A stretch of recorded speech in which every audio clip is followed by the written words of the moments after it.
I dag skal vi lære, hvordan man booker et mødelokale.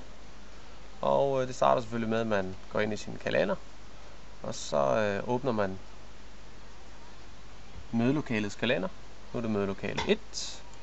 Klikker vi af her, og vi kan se, at der er ledigt her kl. 4, hvor jeg skal have mødet. Jamen, så gør jeg egentlig det, at jeg markerer tidspunktet. Mødet er her fra 16 til 17.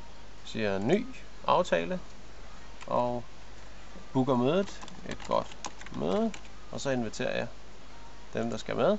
Og i det tilfælde her, så kunne det jo så være, at det var Esben. Og så skriver jeg egentlig bare ind, hvorhen vi skal være.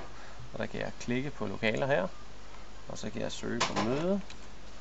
Og så kan jeg så finde mødelokale 1, som så ikke står her i det tilfælde her. Så skriver vi det bare, mødelokale 1. Og så siger vi egentlig bare, send aftalen.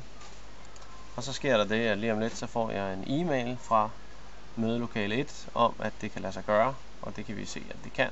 Og det kan man så tjekke, at mødelokale 1 nu også er blevet booket. Vi starter med at se, om vi får en e-mail.